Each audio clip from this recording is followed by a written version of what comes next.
Okay, let's just be real. Talking to people about your faith can sometimes be awkward, especially if it's in, your workplace or somewhere where, you don't really have the freedom to just come out and say, I'm a Jesus freak. But it is important nonetheless to talk to people about your faith, because that's not only the reason why we're here, but that's what's living and breathing inside of you. So personally, I recently got my hairdresser saved, and I led her in the sinner's prayer, which I'm super stoked about. But it was about a 2-year process of going to this lady and spending time with her and just talking to her about the goodness of God in my own life and being a living testimony in front of her. And eventually she actually came to me and asked me, how do I get saved? Which is really lucky, because then I didn't have to be like, do you know you're going to hell? Yeah, I think evangelism is very interesting to me, because personally, if I go out to evangelize, a lot of times I've just got the personality where I just walk up to somebody, hey, if you were to die here in a few minutes, are you going to go to heaven or hell? And that can come off a bit awkward, but I'm not a sugarcoater, so it's really difficult for me to do. Then there's the side of evangelism where, you can lay the foundation. Some people you don't have very long to evangelize. Right. Sometimes it's a life or death situation, but when you kind of know there's a little bit of time, you can lay a foundation, because some people really need that time. And there's one particular person that I've been working on and witnessing to in an indirect way, where it's just planting seeds time and time again. And pretty soon it turns into Jordan's situation, where they just come and say, you know what, I need Jesus. And that's what I'm believing that this person's going to do, because it's been a solid 2 or 3 years of just laying seeds. And every time it gets a little bit closer, every time the conversation goes a little bit further. So...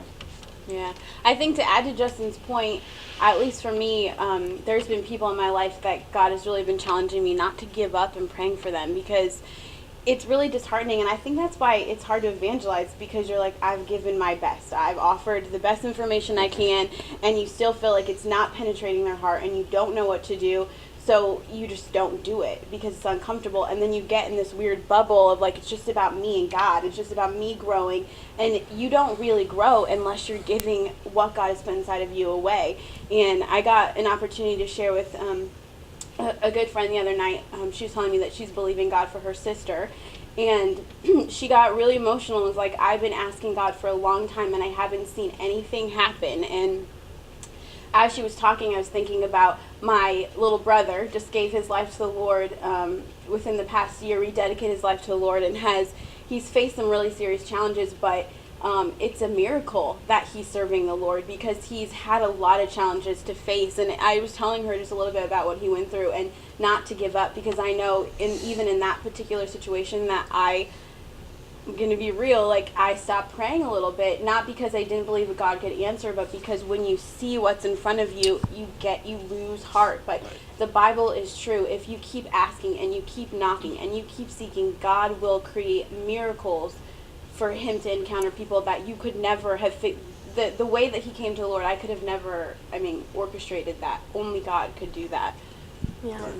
And it's, I know specifically with that situation, God's so big that even though you lost heart, or maybe you stopped praying during certain times, other people stepped in that gap.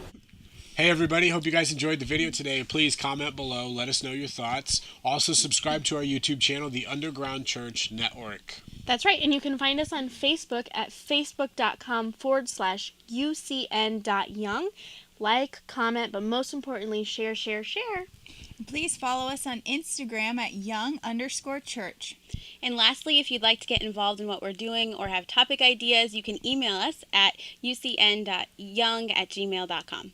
Thanks, guys. Thanks.